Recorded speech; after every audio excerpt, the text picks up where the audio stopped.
다시 한번 읽을게요. 내가 속히 내게 가기를 바라나 이것을 내게 쓰는 것은 만일 내가 지체하면 너로 하여금 하나님의 집에서 어떻게 행하여야 할지를 알게 하려 함이니 이 집은 살아계신 하나님의 교회요 진리의 기둥과 터니라.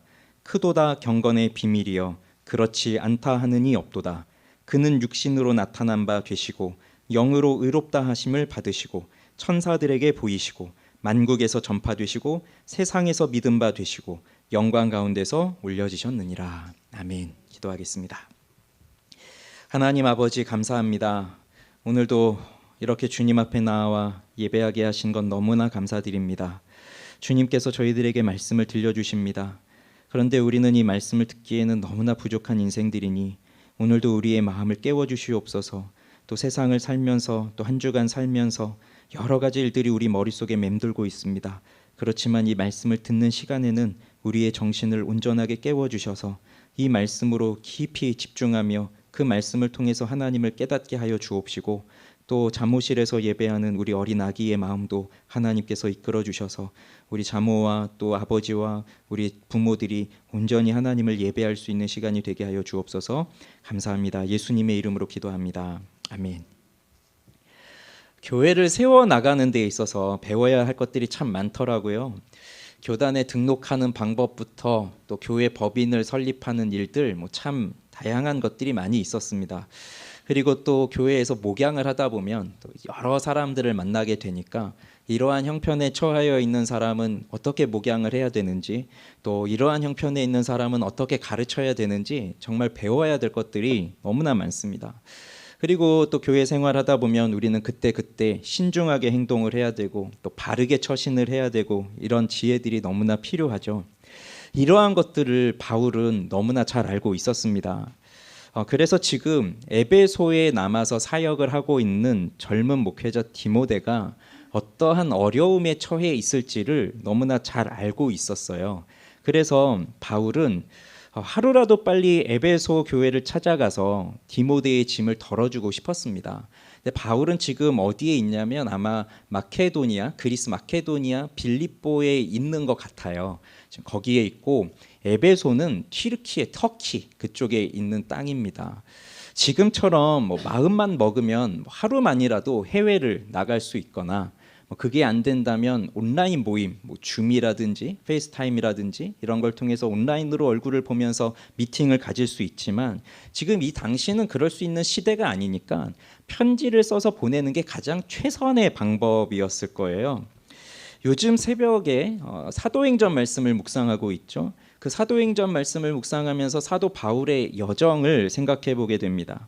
안디옥에서부터 시작했던 그의 여정이 아시아 지역, 예루살렘, 이스라엘 그런 건 할 것 없이 시리아 땅, 그다음에 튀르키예, 터키 땅, 그리고 배를 타고 바다 건너서 저쪽 유럽에 있는 그리스, 또 마케도니아와 아가야, 또 더 나아가서는 로마까지 또 이렇게 가니까 또 어떤 학자들에 의하면 스페인도 갔다고 해요. 그러니까 이렇게 사도 바울이 여행했던 우리 성경에 나와 있는 건 총 3차례의 전도 여행이지만 아마 이러한 전도 여행을 통해서 정말 많은 곳을 방문했고 가는 곳마다 사람들을 만나서 전도하고 교회를 세우고 했단 말이죠. 그리고 그 자신이 가서 세웠던 교회들을 그냥 한 번만 지나간 게 아니라 다음 여행 때에도 또 다음 여행 때에도 또 그곳을 들러서 형제들을 만나고 또 가르치고 권면하고 이렇게 했고요. 또 가지 못할 때에는 늘 하나님 앞에 그 교회들을 위해서 기도하면서 살았던 것이 바울의 삶이었죠. 그러니 바울에게 있어서 모든 교회가 다 소중하고 특별했을 텐데 그런데 이 에베소 교회는 굉장히 특별했을 것 같아요. 다른 지역은 그렇게 오랫동안 머물지 못했었지만 이 에베소에서는 2년 넘게 머물면서 말씀을 가르쳤고 그리고 예루살렘으로 돌아갈 때 다들 이제 죽을 수도 있다라고 하는 그 걱정을 해줄 때에 바울은 특별히 에베소 교회의 장로들을 자신이 있던 밀레도로 청해서 고별 설교를 하면서 그 에베소 교회 장로들을 권면해 주었던 것처럼 에베소 교회는 바울의 마음속에 굉장히 특별한 교회로 남아 있었던 것 같아요. 그러니 이 에베소 교회에 어떠한 문제들이 발생할 것이고 또 그리고 그것을 해결하기 위해서 어떻게 해야 되는지도 알고 있었을 거예요. 그런데 자신은 직접 가지 못하고 있고 젊은 목회자였던 디모데가 그곳의 상황들을 처신을 해야 되는데 어떻게 처신을 해야 될지 될지를 이 편지를 통해서 알려주고 있는 겁니다. 그래서 14절에 내가 속히 너에게 가기를 바라지만 이것을 너에게 쓰는 것은 만일 내가 지체하면 너로 하여금 하나님의 집에서 어떻게 행하여야 할지를 알게 하려 합니다. 이렇게 지금 이 편지를 쓰고 있는 목적을 얘기하고 있는 거죠. 그렇게 우리는 오늘도 이 편지를 읽으면서 이 디모데전서를 읽으면서 우리가 교회 생활을 하고 또 신앙 생활을 하고 더 나아가 우리의 인생 속에서 행동하고 하는 부분에서 우리가 어떻게 처신을 해야 되는지 그것을 배울 수가 있습니다. 비록 2000년의 시간이 지난 지금이지만 여전히 에베소 교회에서 일어났던 일들 지금도 이 시대에서 일어나고 있고 또 우리 교회에서도 일어나게 될 일들이에요. 그때 주어진 하나님의 말씀이지만 지금도 우리에게 주시는 하나님의 동일한 진리의 말씀입니다. 그래서 오늘 우리는 이 디모데가 섬기고 있던 곳이 어떠한 곳이었는지를 또 함께 봐야 되고요. 그리고 그렇게 섬기기 위해서는 또 무엇을 갖추고 있어야 되는지 그것을 봐야 돼요. 그래서 오늘은 이 두 가지를 말씀드리려고 합니다. 자, 우선 디모데가 섬기는 곳이 어떠한 곳인가요? 자, 에베소 교회라고 말씀을 드렸습니다. 그런데 이 15절을 보면요, 여기를 그냥 에베소 교회라고 말하지를 않아요. 15절을 다시 한번 보시죠. 만일 내가 지체하면 너로 하여금 하나님의 집에서 어떻게 행하여야 할지를 알게 하려 함이니 이 집은 살아계신 하나님의 교회요 진리의 기둥과 터니라. 자, 디모데가 섬기는 곳, 디모데가 지금 있는 그 자리, 거기는 에베소 교회인데, 자, 세 가지로 이 교회의 특징을 말하고 있어요. 첫째는 하나님의 집이라고 나오고, 또 둘째는 살아계신 하나님의 교회라고 나오고요. 그리고 세 번째는 진리의 기둥과 터라고 나옵니다. 그렇다면 이것은 에베소 교회뿐만이 아니라 교회가 가지고 있는 특징이라고도 말할 수 있죠. 그래서 교회는 하나님의 집이요 살아계신 하나님의 교회요 진리의 기둥과 터입니다. 자, 생각을 해보세요. 교회를 하나님의 집이라고 말하고 있습니다. 그러면 디모데가 섬기고 있는 에베소 교회가 지금 하나님의 집이고, 또 저와 여러분들이 섬기고 있고 지금 이 자리에 나와서 예배를 드리고 있는 우리 빛소망 교회도 하나님의 집이라고 말씀을 드릴 수가 있겠죠. 그러면 하나님의 집이 무엇일까요? 여기서 집이라고 하는 단어가 오이코스라고 하는 말인데 많이 들어보셨을 거예요. 이 오이코스가 가지고 있는 의미가 크게 두 가지가 있는데, 집이라는 의미인데요, 첫째는 건물로서의 집이에요. 그리고 또 하나는 가정으로서의 집이에요. 우리 집은 단독주택입니다. 우리 집은 빌라입니다. 우리 집은 아파트입니다. 우리 집은 시흥시에 있습니다. 이렇게 말할 때는 그 집이 건물의 집이잖아요. 그런데 우리 집은 내 식구가 살고 있어요. 우리 집은 화목해요. 이렇게 말할 때는 그 집이 건물이 아니라 우리 가정이죠. 즉 가족 구성원들을 말하고 있는 거죠. 그래서 하나님의 집이라고 할 때에도 이런 의미를 생각을 해볼 수가 있는 거예요.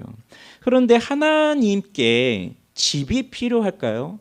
우리는 집이 없으면 살 수가 없죠. 우린 집이 있어야 집 안에서 편안하게 쉬고 잠도 자고 먹고 가족들이 함께 생활할 수 있지만, 그렇다면 하나님께서도 지붕이 갖춰져 있고 뭔가 이렇게 편안하게 쉴 수 있는 그러한 집, 건물이 필요하겠습니까? 그럴 공간이 하나님께는 필요 없어요. 그리고 하나님을 모실 수 있는 공간도 이 세상에는 없습니다. 그리고 하나님은 안 계신 곳이 없는 모든 곳에 계시는 또 하나님이에요. 그런데 성경에는 종종 하나님의 집이라고 하는 표현이 나와요. 그래서 오늘도 하나님의 집이 나오고 있지만, 또 대표적으로 생각을 해보면 하나님의 집, 즉 베델이 떠오릅니다. 야곱이 에서를 피해서 외삼촌에게로 가고 있을 때 그때 돌베개를 베고 잠을 잡니다. 그 잠에서 천사들이 나오면서 사다리를 오르락 내리락 하고 하나님의 말씀이 울려 퍼지죠. 그래서 그 야곱이 그 하나님의 음성을 듣고 하나님을 만나게 되니까 잠에서 깨어서 그 돌로 베개를 뱉던 그곳을 벳엘, 베트가 집이고 엘이 하나님이거든요. 그러니까 하나님의 집이라고 거기를 불렀던 거예요. 그러면 하나님이 그 야곱이 돌을 베고 누웠던 그 자리에 하나님이 무슨 집을 펼쳐놓고 거기서 사시느냐, 거기에만 하나님이 계시느냐, 그건 아니죠. 하나님은 모든 곳에 계시지만 야곱은 그 자리에서 특별히 하나님을 만났기 때문에 그 하나님을 만났던 것을 기억하며 그 자리를 하나님의 집이라고 불렀던 거예요. 그리고 더 대표적으로 하나님의 집 하면 우리는 성막, 성전이 생각이 날 거예요. 성전도 마찬가지죠. 하나님이 어떻게 성전 안에만 계시겠습니까? 그런데 그 성전이 있고 그 성전 안에 성소가 있고 그 성소 안에 지성소가 있는데 그 가장 너무나 작은 그 지성소이지만 바로 이곳은 하나님께서 임재하여 계신다라고 하는 그 상징의 장소가 됐어요. 그래서 하나님은 모든 곳에 계시지만 특별히 하나님을 만나고 싶은 사람들은 성전으로 나와왔고, 그리고 대제사장의 1년에 한 번씩 속죄일에 그 지성소로 들어가면서 하나님을 만나면서 백성을 대표해서 속죄하고 하나님을 만나는 그 은혜의 시간이 그 자리에서 일어났던 거죠. 하나님이 거기만 계신 건 아니지만 그래도 그곳이 하나님이 임재하여 계신다는, 하나님이 그 자리에 계신다라고 하는 그 상징이 그 성전에 있었던 거예요. 그래서 하나님 만나려면 성전으로 나와야 됐죠. 그런데 예수님께서 오시고 십자가에서 죽으시고 부활하심으로써 옛날에 그 성전, 구약시대에 말하고 있는 그 성전은 성전으로서의 기능을 다하였습니다. 그리고 성경은 무엇이라고 말하냐면 오히려 우리 예수를 믿는 우리 성도들을 가리켜서 너희의 몸이 성령이 거하시는 거룩한 전인 줄을 알지 못하느냐, 그렇게 우리에게 가르쳐 주시죠. 그래서 예수님이 오셔서 하셨던 일들 중에서 성전을 개혁하는 일들을 하시잖아요. 그리고 예수님이 죽으시고 난 후에는 성전이 다 무너집니다. 이제 성전은 없어요. 예루살렘에도 성전은 없어요. 다시 세워지지 않습니다. 다시 세워진다 하더라도 그것은 건물일 뿐이지 그것은 성전의 기능을 할 수 없어요. 그러니 하나님의 집이 무엇이겠습니까? 하나님이 살고 계시는 아파트 건물 이런 걸 뜻하겠습니까? 그런 성전의 건물을 뜻하겠습니까? 그런 것이 아니라 하나님이 임재하신다는 것을 말하는 겁니다. 그러니 이제는 성령께서 각 사람에게 임하셔서 그 각 사람들이 예수를 믿게 되고, 그러면서 그리스도의 몸에 접붙여지게 되고, 그래서 그리스도의 몸에 들어오게 된 그 성도들을 교회라고 부르고 있고, 그러니 성령께서 거하시는 전인 각 사람들이 모인 이 교회가 바로 하나님의 집이 되는 것이죠. 그리고 이 교회가 바로 하나님의 가족들, 하나님을 아버지로 모시고 우리가 서로 형제 자매가 되어 살고 있는 가족 구성원들이 되어 하나님의 가정을 이루고 있는 그 교회가 되었다는 것입니다. 그래서 우리가 교회에서 만나는 우리 분들을 형제님, 자매님 이렇게 부르죠. 거의 청년들이나 이렇게 형제 자매 이렇게 부르고, 우리 이제 장년분들에게는 다들 직분이 있으시니까 집사님, 권사님, 장로님 이렇게 부르지만, 그런데 이게 직분이 없는 사람한테 그냥 형제님, 자매님 이렇게 불러주는 게 아니라 우리가 다 예수 그리스도 안에서 하나의 형제요 자매이기 때문에 그렇게 부르는 거예요. 저도 사실 이 형제님, 자매님 이렇게 부르는 게 너무나 어색했어요. 그러니까 어린 시절에, 저도 청년 시절에 누가 저한테 형제님이라고 불러줘도 너무 어색했고, 또 저도 누구에게 자매님, 형제님 이렇게 부르는 게 너무나 어색했어요. 그냥 차라리 이름을 부르거나 아니면 형, 누나 이렇게 부르고 말지 형제님, 자매님 이렇게 부르기에는 너무 어색해서 말이 안 나오는 거예요. 이게 저도 사역을 하고 청년부 사역을 하다 보니 이제 청년들은 다 형제 자매로 불러야 되니까 그때부터 이제 부르다 보니까 또 익숙해졌는데, 이게 그냥 부르는 말이 아닙니다. 그래서 목사인 저도 형제이고 여러분들도 다 형제이고 자매인 거예요. 그래서 저에게 형제라고 부른다고 해서 목사님이라고 안 부르고 형제님이라고 부른다고 해서 저는 기분 나쁠 게 없어요. 우린 다 같이 형제니까. 그래서요, 어느 교회 예배를 이제 온라인에서 이렇게 좀 봤는데 어떻게 예배를 드리고 있나 봤더니 대표기도 하시는 분이 오늘도 말씀을 전하시는 누구누구 형제에게 담임 목사님이라고 안 그러고 누구누구 형제에게 은혜를 주십시오, 그렇게 말을 할 정도로 그런 교회들도 있어요. 그게 뭡니까? 어떨 때는요, 우리가 피를 나눈 형제보다 더 가까울 때가 있어요. 우리의 그 육체의 피를 나눈 형제 자매보다 그리스도의 피를 함께 나눈 우리 교회 안에서의 형제 자매가 더 가깝고 더 사랑스럽고 더 친밀하게 느껴질 때가 있어요. 우리가 남이 아니기 때문에 그런 겁니다. 우리가 그리스도 안에서 하나의 몸을 이루고 있는 하나의 교회이기 때문에, 한 가정이기 때문에 그런 거예요. 한번 불러보시길래요, 자매님? 네. 네. 자, 그리고요, 또 교회를 뭐라고 말하고 있습니까? 하나님의 교회. 하나님의 교회라고 말하고 있으니까요. 참 우리 그 이단이 이 하나님의 교회라는 이름으로 가진 이단이 하나 있어서 참 이 너무나 좋은 표현인데 우리가 이렇게 마음껏 쓰지 못하는 게 너무 안타깝잖아요. 이 하나님의 교회라고 하는 건 교회는 하나님의 소유라고 하는 거잖아요. 이 말인즉슨 즉 교회의 주권은 하나님께 있다 이 말이에요. 교회는 목사 한 사람에 의해서 움직이는 것도 아니고, 교회는 장로님들에 의해서 움직이는 것도 아니고, 심지어 교회는 모든 성도들에 의해서 좌지우지되는 것도 아닙니다. 교회의 주권은 오직 그리스도 예수께 있으세요. 그래서 오로지 하나님의 뜻에 따라서 움직여야 되는데, 그런데 교회가 하나님의 교회인데 그 하나님을 무엇이라고 또 설명해 주고 있습니까? 살아계신 하나님이라고 말해주고 있어요. 그래서 교회는 살아계신 하나님의 교회예요. 죽어 있는 하나님의 교회가 아니라 살아계신 하나님의 교회입니다. 타 종교에서 말하고 있는 여러 신들은 살아있지 않습니다. 죽어 있습니다. 사람이 만들었기 때문이죠. 사람이 필요에 의해서 만든 종교이기 때문에, 사람이 필요에 의해서 만든 신이기 때문에 사실은 죽어 있어요. 그래서 엘리야와 또 바알 선지자, 아세라 선지자가 엘리야 한 사람과 그 바알 선지자, 아세라 선지자 850명이 갈멜산에서 그 영적인 대결을 벌일 때에, 그때 그 바알 선지자들이 아무리 난리를 쳐도 바알 신은 꿈쩍도 하지 않습니다. 꿈쩍을 할 수가 없는 거죠. 바알은 그저 상상 속에서 만들어낸, 그러니까 존재하지 않는 허구 속에 있는 신이기 때문에 아무리 그 바알을 섬기는 사람들이 절을 하고 좋은 예물을 갖다 바치고 칼로 자신의 몸을 찌르고 노래를 부르고 뭘 한다 해도, 절을 한다 해도 그 바알 신은 거기에 대해서 반응할 수 없어요. 죽어 있기 때문이에요. 죽어 있는 신들은 아무리 사람들이 무엇을 해도 반응하지 않아요. 다만 그것을 하는 사람들이 스스로 만족을 하는 거죠. 내가 이렇게 뭔가를 바쳤으니, 내가 이렇게 정성을 들였으니 이 신이 나에게 뭔가를 좋은 걸 해주겠지, 이런 자기의 만족이지 신이 무언가를 해주지는 못해요. 죽어 있으니까. 그런데 우리 하나님은 살아계신 하나님이에요.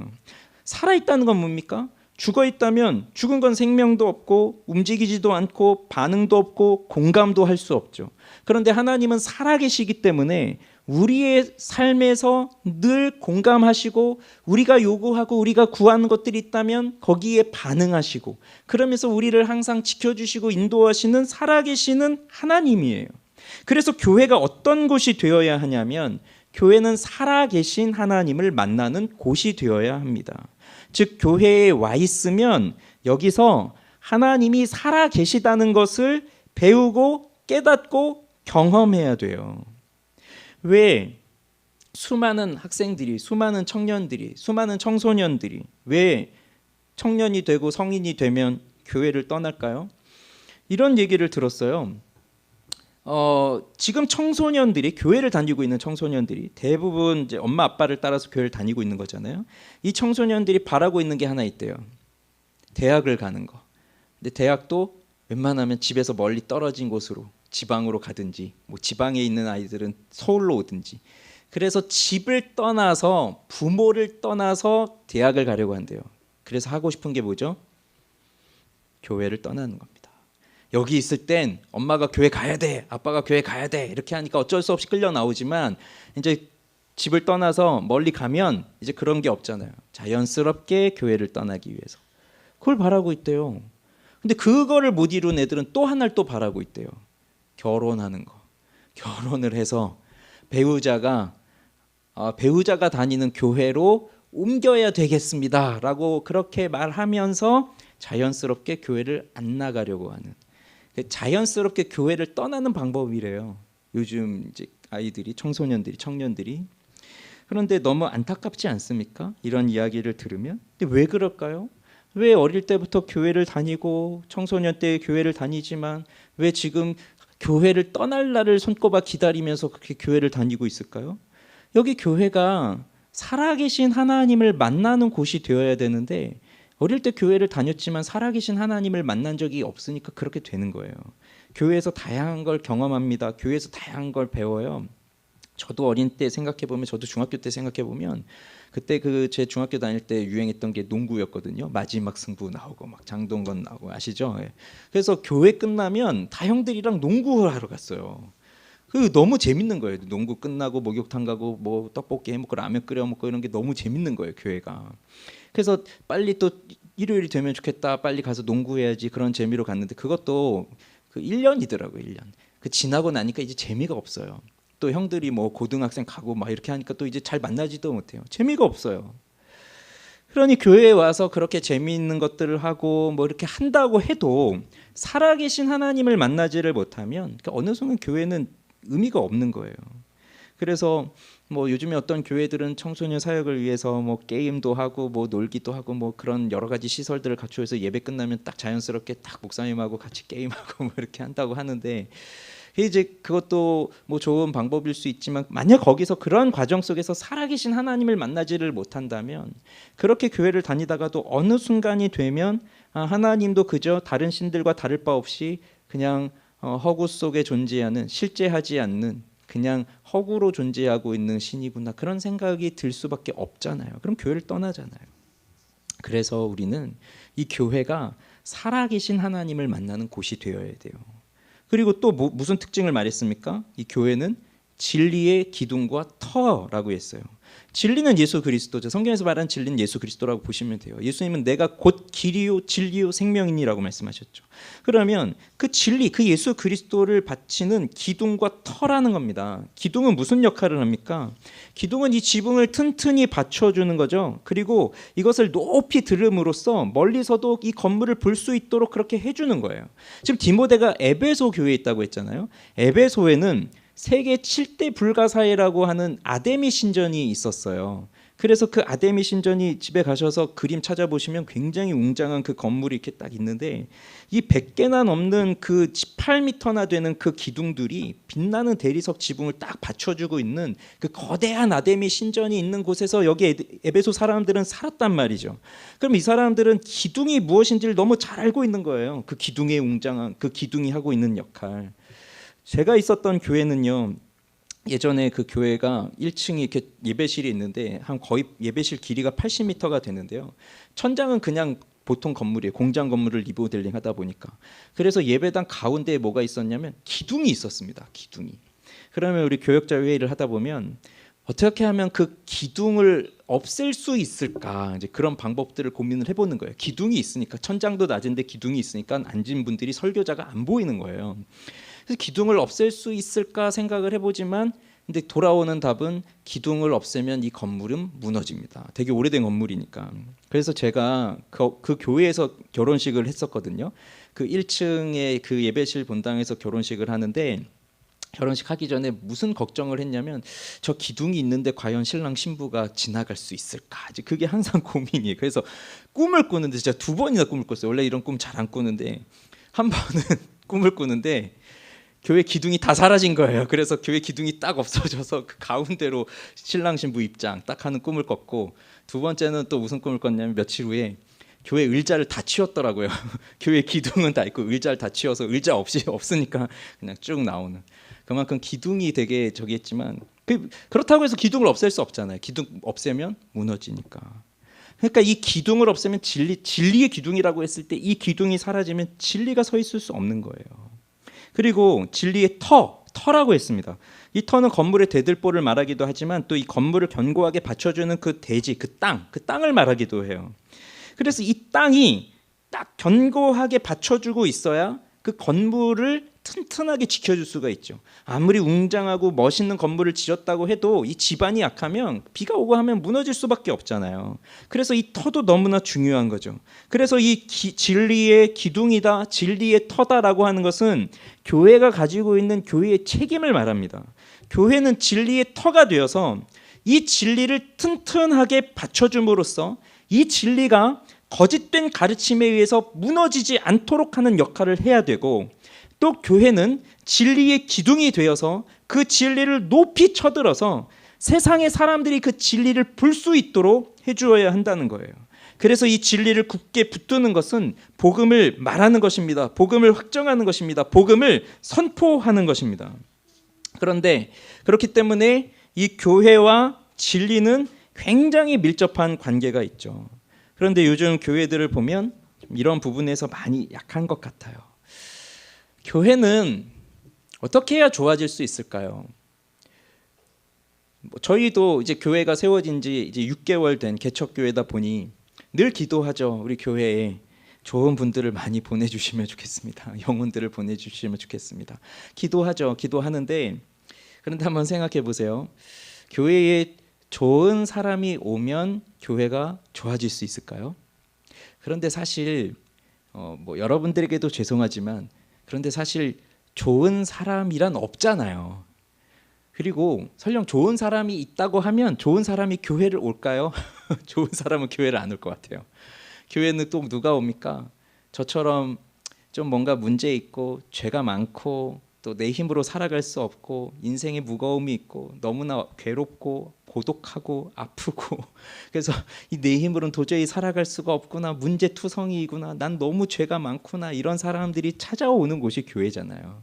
그래서 뭐 여기 있는 우리는 다 그런 무슨 문제들이 있기 때문에 여기 와서 하나님께 매달리고 하나님 의지하고 그렇게 살아갈 수밖에 없는데, 그러니까 교회는 어떻게 해야 되겠어요? 그냥 좋은 사람이 마냥 오기만을 기다릴 것이 아니라, 사실 우리 인생에 문제도 있고 죄도 있고 아픔도 있고 상처도 있고 다 무슨 문제들이 있지만 이런 사람들이 와서 여기에 모여 있는데 우리가 성령으로 하나가 되어서 그리스도 예수를 우리가 분명하게 믿고 살아가고 있다면 바로 우리가 모인 이곳이 하나님의 집이요, 즉 하나님이 거하고 계시는 집이요, 그리고 그 하나님이 바로 살아계신 하나님이라라고 하는 것을 우리가 이 교회 속에서 경험하면서, 그래서 우리 한 사람 한 사람들이 진리의 기둥이요 진리의 터가 되어 이 견고하게 진리를 세워가는 일을 하게 될 때, 그때 우리 교회는 이렇게 교회는 세워져 갈 수 있는 거죠. 그래서요, 지금 이렇게 교회의 세 가지 특징을 말씀드렸어요. 자, 하나님의 집입니다. 또 살아계신 하나님의 교회입니다. 진리의 기둥과 터입니다. 이렇게 반복을 했으니 이제 외워지시겠죠? 자, 그러면 어떤 분들은, 여기 계신 어떤 분들은 이 말씀을 들으면서 아, 그래, 교회는 하나님의 집이야. 그렇지, 살아계신 하나님이 여기에 계시지. 그래, 진리의 기둥과 터의 역할을 내가 감당해야지. 이렇게 생각하면서 바로바로 아멘 아멘 하시는 분도 계시겠지만, 그런데 또 어떤 분들은 이 이야기를 들으면서 근데 이해가 잘 되지 않는데 하나님의 집이 뭐지? 근데 하나님의 집이 잘 이해가 되지 않아. 하나님의 살아계시다는 걸 어떻게 알 수 있어? 눈으로 보이지도 않는데 하나님이 살아계시다는 걸 도대체 어떻게 우리는 알 수 있지? 뭐 들으면 들을수록 더 헷갈리고 어려울 수도 있어요. 진리가 도대체 무엇일까? 그 진리가 뭘까? 더 헷갈릴 수 있어요. 그래서 필요한 것이 이제 두 번째로 말씀드리려고 하는 거예요. 그게 바로 경건의 비밀이라고 하는 겁니다. 자, 16절 전반부를 보십시오.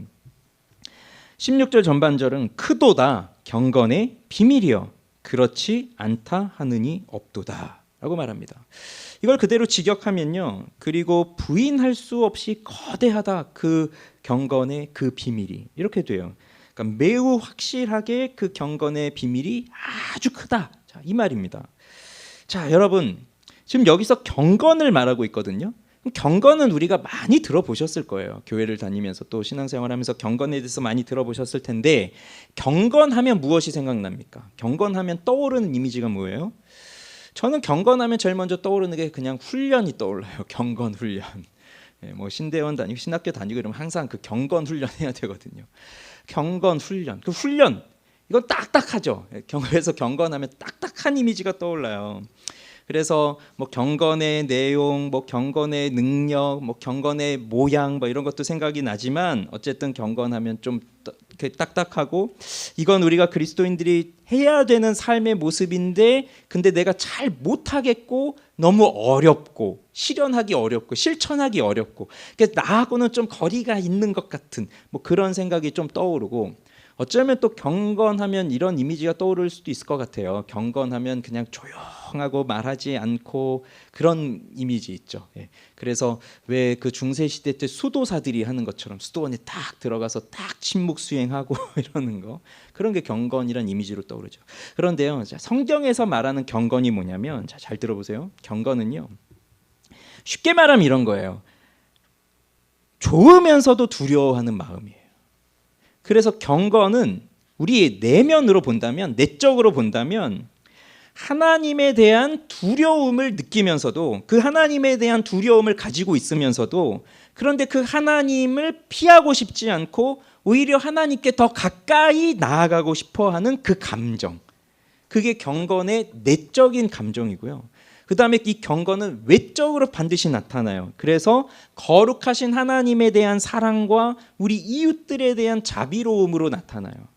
다시 말씀드리면 경건이라고 하는 것이 내적으로는 하나님에 대한 두려움이 있지만 그 하나님을 너무나 사랑해서 하나님께 끌리는 감정이고, 그리고 이러한 마음이 있을 땐 반드시 하나님에 대한 사랑과 우리 이웃에 대한 섬김으로 반드시 행동으로 나온다는 거죠. 그래서 경건은 그냥 우리 마음만이 아니라, 그리고 경건은 마음이 없이 어떤 행동만이 아니라 우린 이 마음과 행동이 함께 해야 그게 참된 경건이라고 할 수 있는 거예요. 그래서 이 기독교 신앙에서 경건을 빼버리면 남는 것이 없습니다. 그만큼 우리 기독교 신앙에 있어서 경건은 너무나도 중요하다는 거예요. 우리가 하나님을 사랑하고 하나님을 두려워하는 마음도 가지고 있고, 또 그 마음이 가지고 있는 거룩한 영향력도 있고, 그것 때문에 우리는 거룩한 삶을 살아가는데 경건이 사라지면 이 모든 것들이 다 허물어져 버린다는 거죠. 그래서 경건은 우리 기독교 신앙에 있어서 결정적인 겁니다. 아주 핵심적인 거예요. 그런데 이러한 온전한 신앙생활로 온전한 경건한 삶을 살아가기 위해서 우리가 분명히 알아야 될 것이 있다면 그게 경건과 지식의 관계예요. 자, 우리의 신앙생활을 이렇게 생각을 해봅시다. 자, 신앙이라고 하는 수레가 있습니다. 수레, 리어카 수레가 있어요. 그 수레에다가 우리의 삶을 짐이라고 해서 그 삶을 딱 얹었어요. 그러면 그 수레를 끌고 가야 되는데 바퀴가 한 개 있는 게 좋겠어요? 두 개 있는 게 좋겠어요? 당연히 두 개 있는 게 좋겠죠. 그래서 우리의 신앙이라고 하는 수레에 삶이라고 하는 짐을 딱 얹었고, 거기 두 개의 바퀴가 필요한데 하나의 바퀴는 지식이고요, 하나의 바퀴는 종교예요. 신앙. 그래서 이 두 개의 바퀴를 가지고, 즉 지식과 신앙이라고 하는, 지식과 종교라고 하는 이 두 개의 바퀴를 달고 우리는 그 신앙이라고 하는 삶을 끌고 가는 겁니다. 그런데요, 바퀴가 두 개가 있어야 되는데 살다 보면 두 개가 있는 게 아니라 한 개만 있을 때가 있잖아요. 지식과 종교라고 말씀드렸는데 이 지식은 뭔가요?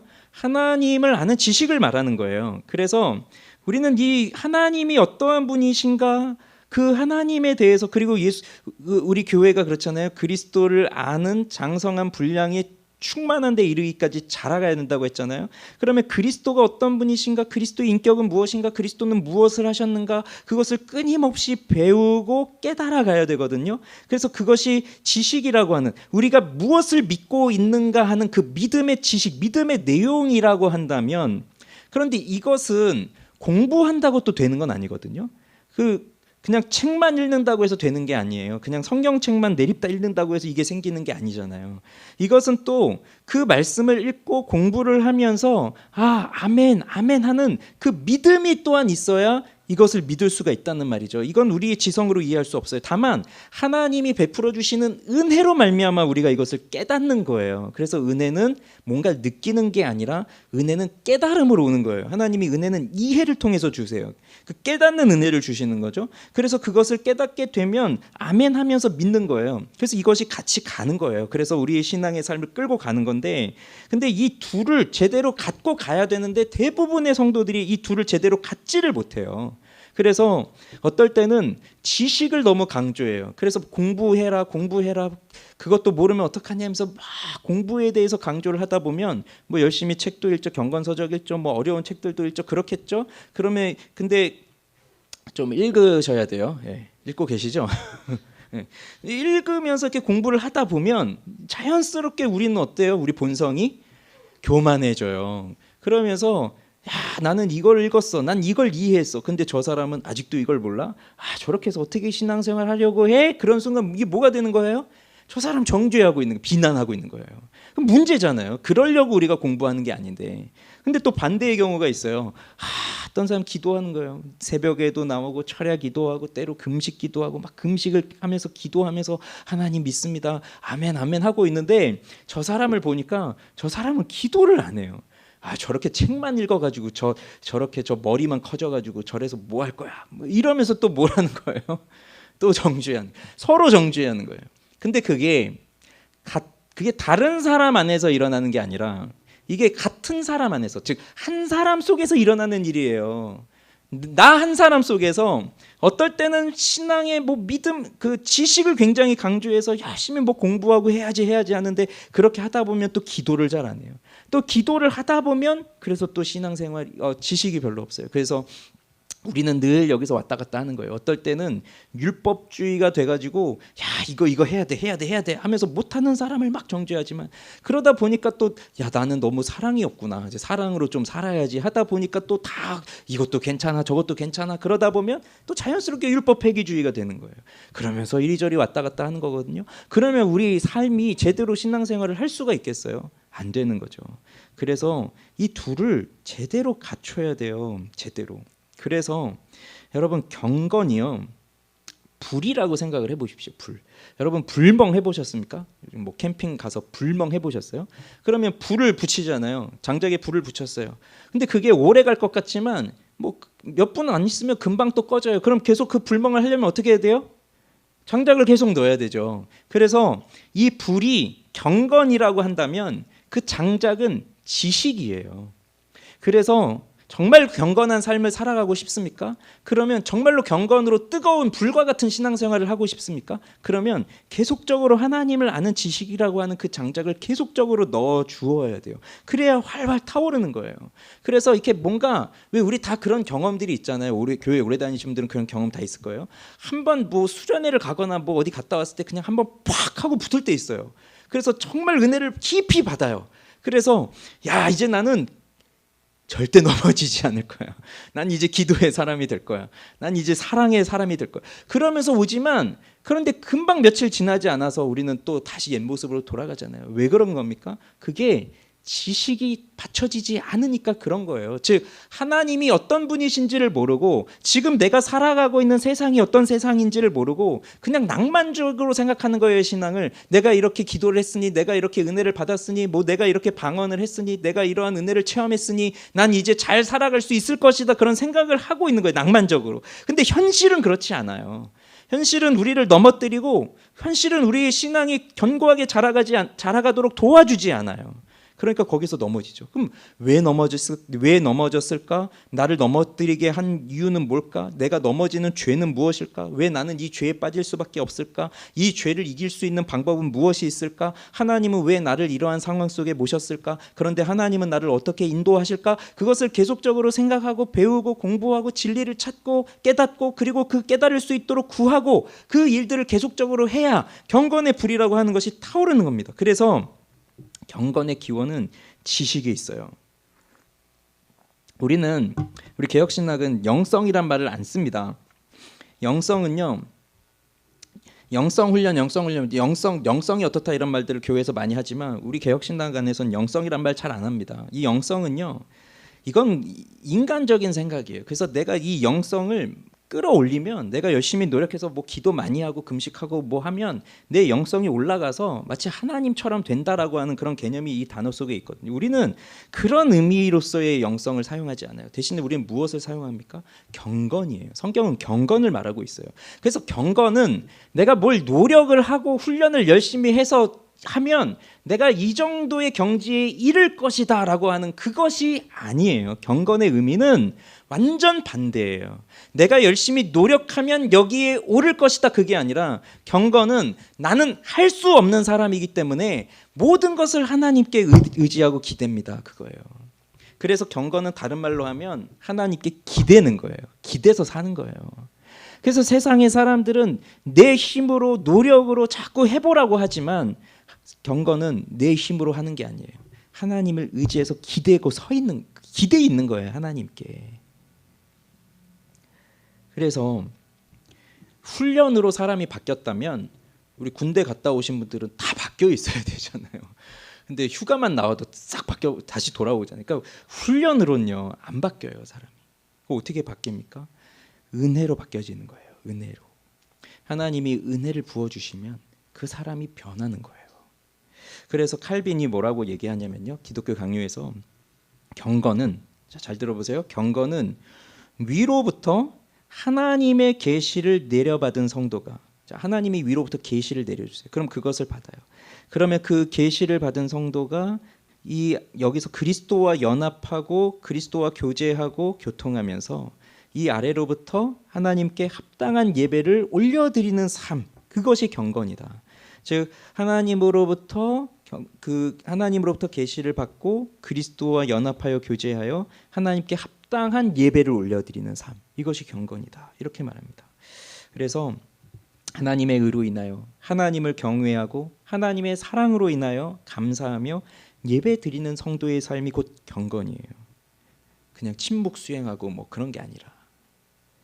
그러면 우리는 경건의 진보를 위해서 살아가야 되잖아요. 그냥 이렇게 머물러 있으면 안 되고 우리의 경건이 늘 자라가야 되잖아요. 그러기 위해서 필요한 것이 무엇인가요?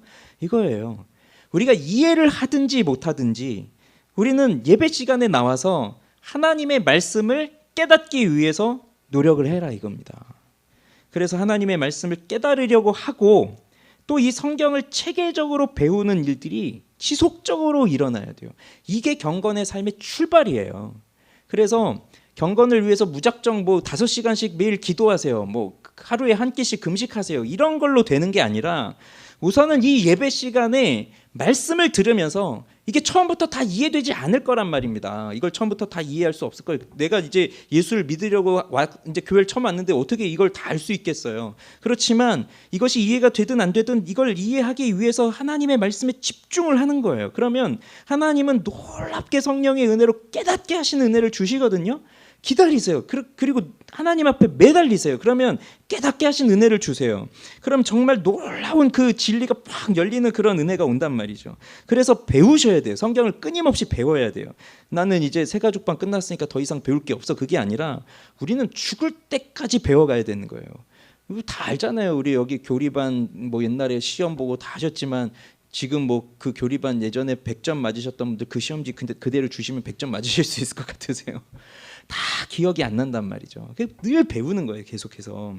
그러면서 매 순간 진리의 말씀을 어린 아이처럼 믿으면서 하나님을 사랑하기 위해서 애를 써야 됩니다. 그리고 이것이 잘 될 수 있도록, 이것이 반복적으로 될 수 있도록 지속적인 기도가 필요해요. 그러니 잘 보십시오. 말씀, 진리, 지식, 이것과 기도, 믿음, 이게 같이 가야 된다는 얘기입니다. 어느 한쪽으로 치우쳐서는 안 돼요. 같이 가는 거예요. 말씀을 공부하기 위해서, 깨닫기 위해서, 배우기 위해서 힘쓰지만 그것과 함께 동시에 지속적인 기도의 생활이 계속적으로 이루어져야 돼요.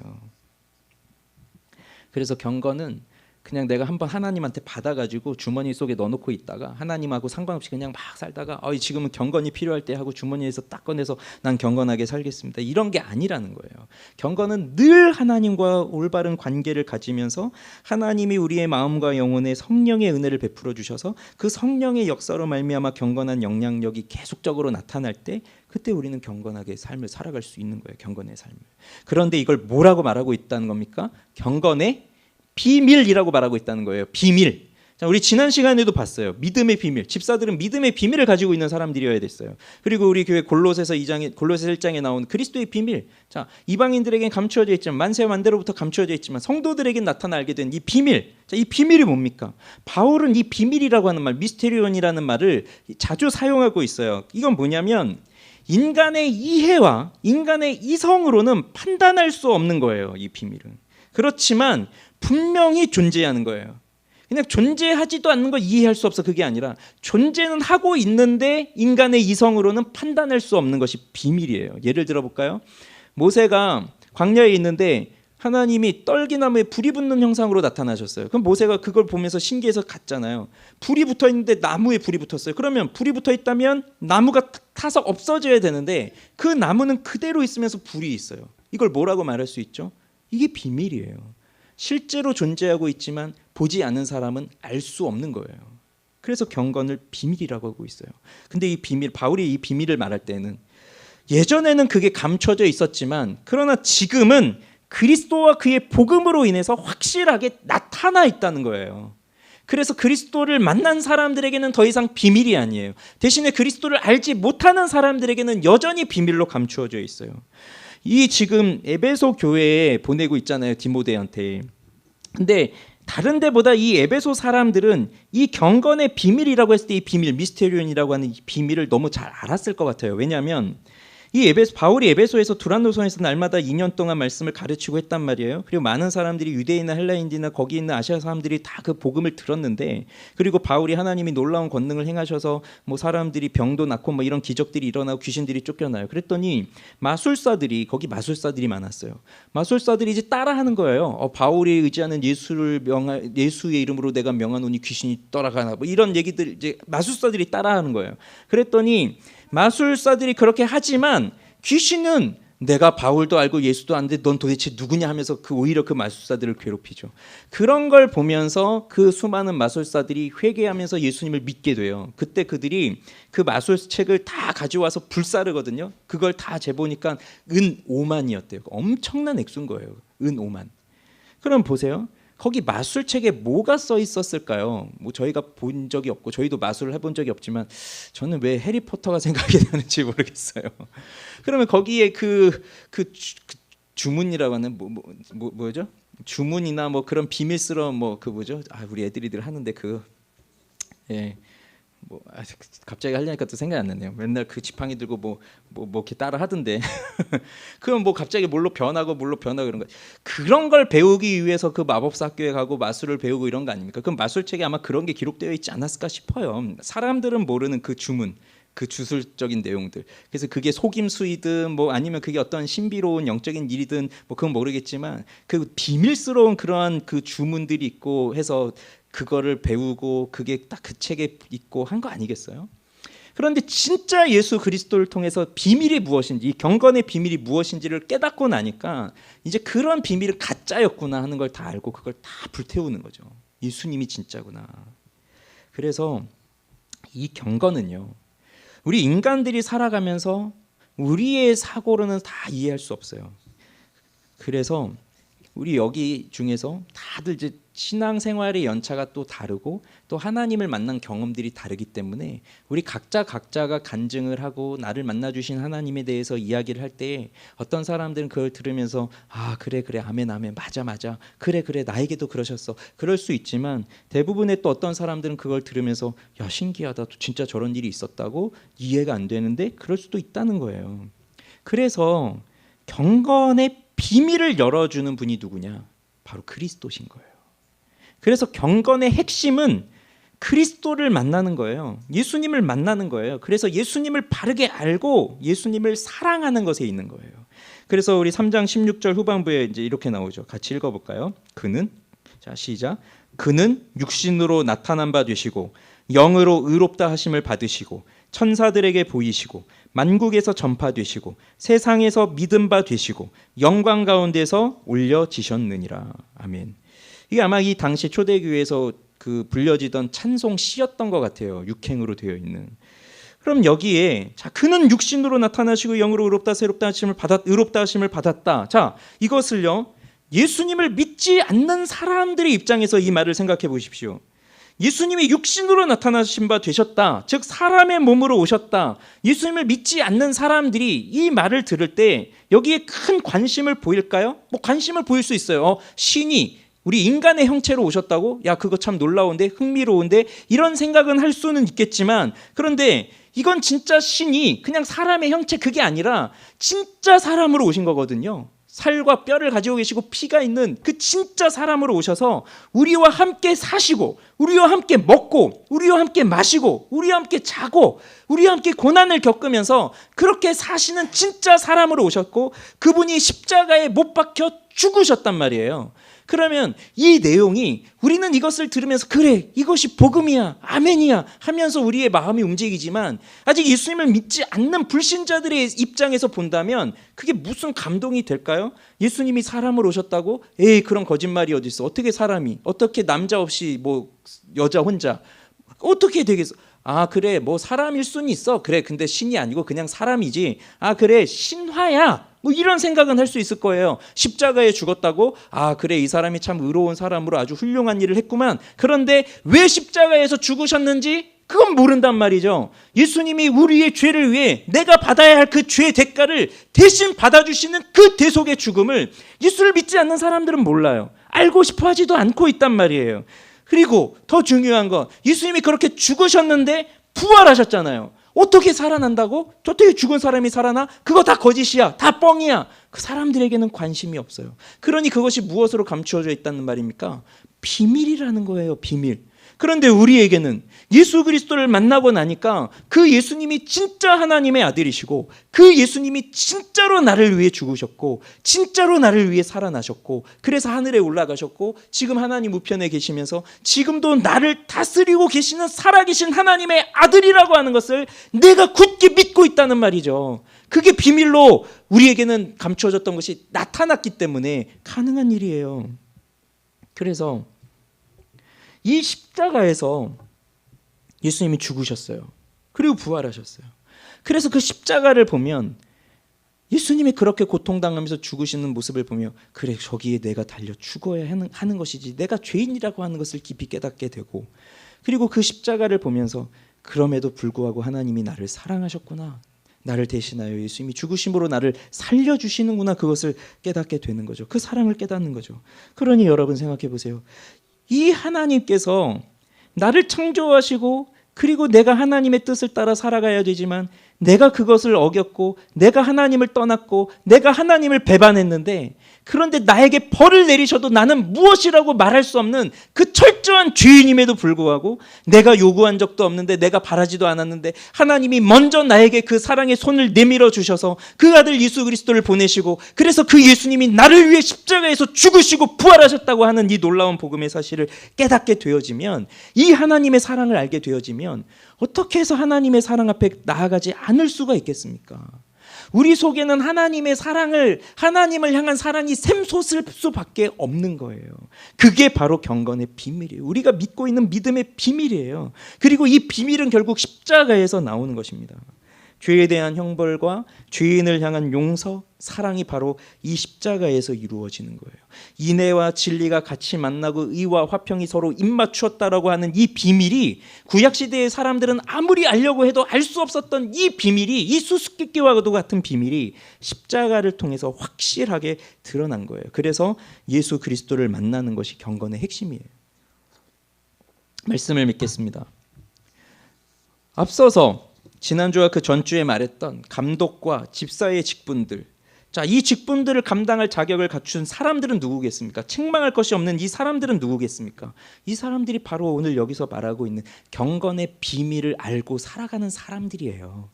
내가 집사가 돼봐야 되겠다, 내가 장로가 돼봐야 되겠다 해서 여기 나오고 있는 이 열 몇 가지의 것들을 체크리스트를 만들어 놓고 나의 이제 버킷리스트 하면서 난 이걸 반드시 이룰 거야라고 그렇게 한들 할 수가 없단 말입니다. 이건 성령의 은혜로 주어지는 일들이기 때문에. 그런데 예수 그리스도를 만나요. 그 십자가의 비밀을 깨달아요. 그러면 내 안에 경건함이 살아나죠. 그 경건함 속에서 살아가는 사람들은 자연스럽게 이 삶을 살아가고 있는 사람들이 되는 거예요. 왜요? 경건은 내적으로는 하나님을 향한 두려움과 사랑이고 그것이 곧 다른 사람들을 향한 사랑으로 흘러가는 것이기 때문에 이제는 나를 중심으로 해서 이기적으로 사는 사람의 모습이 아니라 다른 사람을 위해서 섬기면서 사는 삶으로 바뀌어지기 때문에 자연스럽게 여기 말하고 있는 이 자격들을, 직무들을, 덕목들을 행하면서 살아갈 수 있다는 거죠. 그래서 여러분, 경건의 비밀을 알고 있는 사람들에게는요, 교회는 하나님의 집입니다. 살아계신 하나님의 교회입니다. 진리의 기둥과 터입니다. 여기가 어떻게 하나님의 집이냐고요? 여기가 어떻게 살아계신 하나님이냐고요? 살아계신 하나님 우리 눈에 보이지 않는데 도대체 나도 궁금해 죽겠는데 어떻게 그 살아계신 하나님을 알 수 있냐고요? 경건의 비밀을 깨달으면 알게 되는 거예요. 그러면 여기에 누가 계세요? 여기 하나님이 계시는 거예요. 그러면 생각해 보세요. 여기 하나님이 계신데 그러면 하나님이 계시는 교회를 함부로 대할 수 있을까요? 왕의 집이라고 생각해 보세요. 왕의 집, 왕이 살고 있어요. 아니 뭐 왕은 우리 사회에 없으니까 그냥 내가 살아가면서 가장 두려운 존재 있습니까? 뭐 회사에서 만나는 사람, 아니면 뭐 나를 내가 가장 신경 써야 될 사람, 아니면 내가 존경하는 사람, 아니면 뭐 내가 가장 사랑하는 사람, 뭐 그런 사람들을 생각하고 그들의 집을 생각해 보세요. 그리고 내가 그들의 집을 방문한다고 해보세요. 그냥 막 갈 수 있습니까? 아무렇지도 않게 가서 그 집에 가서 그냥 발 뻗고 들어눕고 그러면서 막 뒹굴고 그럴 수가 있는 겁니까? 없잖아요. 없잖아요. 정상적이라고 한다면. 아니 우리가 시댁에 인사하러 갈 때만 하더라도 그렇게 못 가잖아요. 그런데 교회에 올 때는 그런 마음 자체가 없어요. 그런 마음 자체가 없어요. 그래서 예전에 우리 김남주 목사님 설교에서 들었던 얘기인데, 존 메가더 목사님이라고 책 되게 많거든요, 미국에. 그분 책에서 그런 얘기를 읽으셨대요. 그 존 메가더 목사님, 어떤 목사님하고 대화를 하는데 그 어떤 목사님은 그 이제 좀 신비주의적인 목사님인가 봐요. 그분은 그 존 메가더 목사님한테 그랬대요. 나는 늘 나와 함께 하신 예수님을 만난다고. 오늘 아침도 화장실에서 내가 면도를 하고 있는데 예수님이 내 어깨에 손을 얹으시면서 그래 잘하고 있다 이러시더래요. 그래서 아 예수님 난 잘하고 있죠. 감사해요. 그랬대요. 그러면서 당신은 그런 거 알고 있냐 그랬대요. 그래서 존 메가더 목사님 그렇게 답해 줬대요. 너무나 마음이 아픕니다. 아니 예수님이 당신 어깨에 손을 얹으셨다면, 그게 진짜라면 어떻게 파자마 바람에 면도하면서 아유 저도 잘하고 있어요 이럴 수 있냐고. 예수님이 진짜 그 손을 얹고 오셨다면 그 자리에서 납작 엎드려져서 저는 죄인입니다 저를 떠나십시오 그래야지 거기서 무슨 친구 만나듯이 그렇게 막 하고 있냐고. 그런 경외심이 다 사라졌다는 거예요. 예수님이. 그 경건은 그 하나님을 향한 두려움이 있어요. 그렇지만 또 그 하나님을 사랑하는 거예요. 그래서 이 교회가 하나님의 집, 살아계신 하나님이 거하시는 곳, 그리고 진리의 기둥과 터예요. 그러니 우리는 진리를 잘 배워야 됩니다. 진리를 잘 깨달아야 됩니다. 진리를 통해서 비밀을 깨닫는 사람들이 되어야 합니다. 근데 이건 우리의 지성으로 할 수 없어요. 다만 우리는 열심히 하셔야 돼요. 그래서 교회에서 이제 계속적으로 가르치는 일들, 또 가르치는 뭐 성경 공부 여러 가지 일들이 이제 계속 있을 것이고, 그런 일들이 있을 때 우리는 아 바빠요 못해요 난 관심 없어요 그게 아니라 이제 나도 배우러 오셔야 돼요. 처음부터 이해할 수는 없지만 말씀을 계속 배우고 하나님이 은혜를 주세요. 그럼 깨닫게 하세요. 모든 은혜는 모든 이해를 통해서 오는 거예요. 느낌으로 오는 게 아니라. 그러면 그때 우리는 그 하나님을 깨달을 때 그 하나님을 만나는 거예요. 그래서 우리 교회 모든 성도들이 이 하나님의 말씀을 깨닫고 하나님의 살아계심을 우리가 이 교회에서 분명하게 경험하고, 그리고 우리 한 사람 한 사람들이 진리의 기둥이요 진리의 터가 되어서 그리스도의 그 복음을 확실하게 나타낼 수 있는 그런 우리 모두가 되기를 바랍니다. 우리 기도하겠습니다.